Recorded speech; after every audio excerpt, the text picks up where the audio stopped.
समारिते नमो हरिहंताण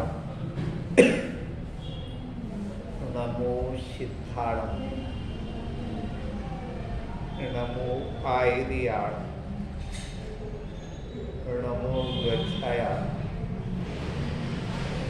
नमो लोय सभ्यशागुण चत्तारि मंगलम हरिहंता मंगलम सिद्धा मंगलम साहु मंगलम केवल पंडितो धम्मो मंगलम चत्तारि लोकोत्तमा हरिहंता लोकोत्तमा सिद्धा लोकोत्तमा साहु लोकोत्तमा केवली पंडितो धम्मो लोकोत्तमा चत्तारि शरण उपचार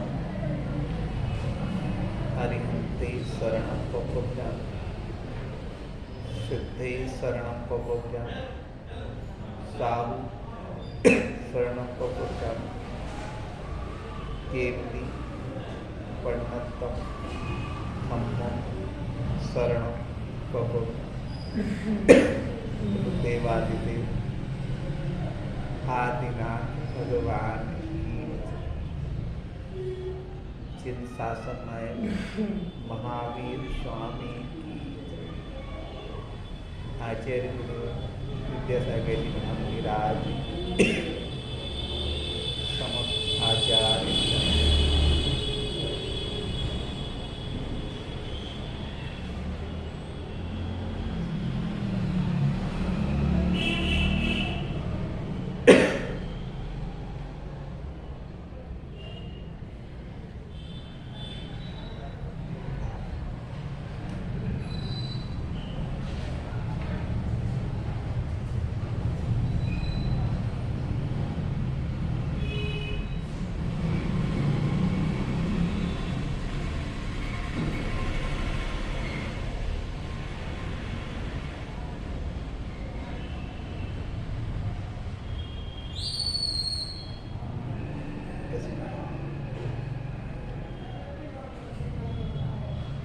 मंगल मूर्ति परम पद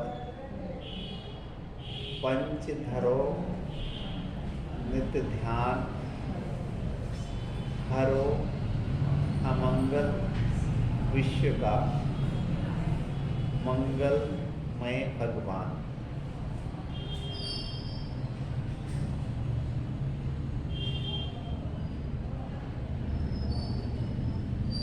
आपने भी अनुभव किया होगा,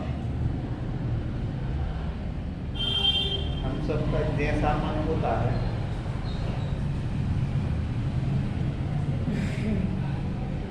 वैसी दुनिया दिखती। सामने से कोई अर्थी निकल जाए तो अपना मन थोड़ा सा भीग सा जाता है, यार कुछ खत्म हो गया। अब मन भीगा जैसे ही या मन में थोड़ी सी संसार की असारता आई तो फिर जो चीज़ हमें बहुत अच्छी लग रही थी अब वो थोड़ी सी ऐसी लगने लगी कि नहीं। जैसे कई बार नहीं सुनते कि कोई रिश्तेदारी में कोई शांत हो जाए, कोई सगाई तो कोई अच्छा अपन खुशी का वातावरण हो, जैसे सुनी कि एक मिनट सुनो तो कुछ फोन आओ, जैसे कोई ने बताया कि आगे ऐसे कोई बात। तो जो खुशी का वातावरण होता है अपना मन पहले वैराग्य से भरा ना तो फिर बाहरी वातावरण में भी उसका रस नहीं आता, आनंद नहीं आता। एक घटना है भगवान बुद्ध के साथ जोड़ गए, भगवान महावीर के साथ भी कई बार ऐसा कहते भगवान महावीर के साथ ऐसा होगा, लेकिन बुद्ध के साथ भी ऐसा उल्लेख करते हैं। किसी राजा के यहाँ पुत्र हुआ और ऐसा देखते ज्योतिषियों का बोल रहा था कुंडली बनाएंगे, कैसा है, क्या नाम रखें। तो जोशी ने देखा कुंडली बनाई तो कहा कि ये लड़का तो बड़ा भाग्यशाली है। तो राजा खुश हो गए, तो कहे कि भाग्यशाली। इससे आगे कहा कि देखो भाग्यशाली तो है लेकिन घर में नहीं रहेगा ये। मम्मी पापा को लगा कर ऐसा कैसा भाग्यशाली जब घर में नहीं रहे, हमारी सेवा नहीं करे, हमारे ध्यान नहीं रखे, महाराज होता है ऐसा। उसने कहा कि देखो ध्यान रखना, यदि घर में रखना है तो इसकी आंख नहीं खुल पाए। थोड़ा सा राजा को लगा कि हमारे बेटी को अंधा बनाना चाहते हो कि आंख बंद ही रहे, कि नहीं बाहर की आंख तो खुल जाए, भीतर की आंख नहीं खुल पाए, अंदर से कोई ऐसी जीवन के बारे में सोचा ना जाए। जैसे अपन लोग थोड़ा सोचने लगते, जब हैरानियाँ आती तब थोड़ा सोचते, हैरानियाँ नहीं आती हैं तो सब अच्छा चल रहा, संसार बहुत अच्छा, और हैरानियाँ आई तो फिर लगने लगता है कि संसार तो बात ठीक है। तो ऐसा किया राजा, तो राजा था उसने बच्चे के लिए इतना ज़्यादा राज्य के अंदर, महल के अंदर रखा, उसको जीवन के बारे में सोचने का अवसर ही नहीं है। आपने सुना होगा किसी के यहाँ किसी विवाह होगा, 1 महीने तक कहीं जाते नहीं, विवाह में गमी में नहीं जाते। अब रीजन मानो क्यों नहीं जाते। या छोटी उम्र के बच्चों को लकड़िया में नहीं जाना, क्या रहता है, बेरागनी आ जाएगी। आपने देखा होगा नेमिनाथ भगवान नवंबर वो अगस्त में उनका होगा था, देखना आप जुलाई अगस्त सितंबर अक्टूबर 3-4 महीनों में शादी है। कैसा नेमिनाथ भगवान की बिगड़ी थी, बुद्ध करने में बोले अलग हो गए थे। क्या रहता है संसार में रचने पचने की क्या करती है, पूरे अवसर दिए। अब राजा ने भी यही सोचा कि अभी संसार देखेगा, वो बाहर जाएगा, कोई को मौत देख ले, किसी की बीमारी देख ले, किसी के कष्ट देख ले, तो क्या होगा, तो जीवन के बारे में सोचने लगेगा। इससे अच्छा राजमहल में इतनी व्यवस्थाएं दे दी कि एक मुरझाया हुआ फूल तक सामने नहीं लाते, सब खिले फूल आएंगे। नव युवतियाँ थी वही सामने आएंगी, कोई वृद्धा सामने नहीं आ जाए, कोई तनाव में कोई मुरझाया दुखी नहीं दिख जाएगा। कोई दुखी देखेगा तो पूछेगा दुखी क्यों। तो अब युवा हो गए, तो अब राजा को लगा कि अब तो एक रच पच गए, सुरा सुंदरी इन सब चीज़ों में लगा दिया। एक दिन राजा से कहा राजकुमार ने कि हमें थोड़ा सा बाहर युवाओं का सम्मेलन है, उसमें जाना है। सबने कहा ठीक है चले जाओ, आप तो सब रच पच गए, कई आदमी तो अपनी रच पच जाते हैं तो कहते आप तो कोई फर्क पड़ेगा। कहते हैं कि फिर भी व्यवस्थाएं कर दी गई कि राजकुमार पहली बार निकल रहे हैं, कोई वृद्ध व्यक्ति सामने नहीं आ जाए, कोई बीमार व्यक्ति सामने नहीं आ जाए। कोरई में भी शायद हफ्ते में, हम ये तो नहीं कह सकते रोज, लेकिन 6 दिन तो लोग कोई ना कोई मरते हैं, चाहे जैन में मरे, चाहे अजैन में मरे, चाहे मोहल्ला पड़ोस में, हर रोज कोई ना कोई मरते, तो कहीं ना कहीं से अर्थी तो निकलती हूँ।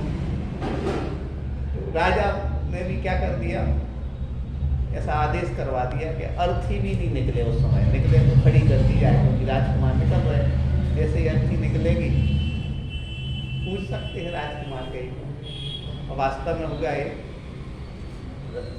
सारे रास्ते रोक दिए, जैसे राष्ट्रपति यहाँ से आए ना, सब कुछ बंद कर दिया जाता, कभी ये वो निकल रहे थे। अब कहते हैं कि जब राजकुमार निकल गए, दूर एक कोई पेड़ के नीचे कोई वृद्धा ऐसी खड़ी थी जिसका शरीर, अब वो तो अटपटा लगा उसे, पहली बार किसी ने देखा हो।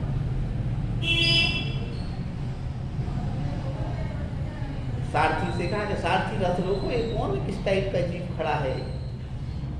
सारथी ने कहा कि ये तो वृद्धा है। वृद्धा कैसे होते हैं कि जो अपन लोग उम्र जब हो जाती है वैसे वृद्ध हो जाती है। अच्छा, सबको वृद्ध होना पड़ता है, सारथी कहने लगा इसमें क्या संदेह की बात है, सबको वृद्ध होना पड़ेगा। अच्छा हमें भी वृद्ध होना पड़ेगा, ये यहाँ तक तो सब है कि दूसरे को वृद्ध, ठीक है, हमें भी वृद्ध होना पड़ेगा। यही जो ये सोचते कि हमें भी वृद्ध होना पड़ेगा, वो हृदय से बता रहे जीवन में कभी ज़्यादा टेंशन में नहीं आएगा, क्योंकि वृद्धावस्था तो आनी ही है, और आनी है इससे पहले अच्छे काम कर लेना चाहिए। अब लगा इसको राजकुमार को, अच्छा हमें ही वृद्ध होना है कि हाँ, सो डेफिनेटली, उसमें क्या बात है। तुरंत लोगों जब वृद्ध होना है तो युवाओं के सम्मेलन में जाने की क्या जरूरत है, वृद्ध होना ही है। ऐसा लोग कम लोग सोचते थे, मुझे साधु संत लोगों के चेहरे देखते ना, कितने सुंदर लगते, कितने बुद्धिमान है। इन लोगों को बात लग गई संसार की तो देखो इतनी कम उम्र में भी कैसे कैसे सही मार्ग पे आ जाते, कितने सारे लोग अपने ही बीच के, क्योंकि उनको लगा कि वृद्ध तो हो आपके बीच की, आपकी हो सकता है कोई परिचित सखी सहेली है, कोई ऐसी की जो दीदी बन गई, माता जी बन गई, तो उनको ये दिमाग में आ गया, तो ऐसे ही उनको लगा क्या ये तो रथ रोक लो और लौटा दो। अब देखो आगे आगे की व्यवस्था है तो सब करी नहीं थी। राजकुमार कहते हैं लौटने का तो था नहीं, लौटने का तो शाम को था, तो शाम को ड्यूटी लगा दी गई थी कि भैया यहाँ से बात। अब जैसे ही रथ लौट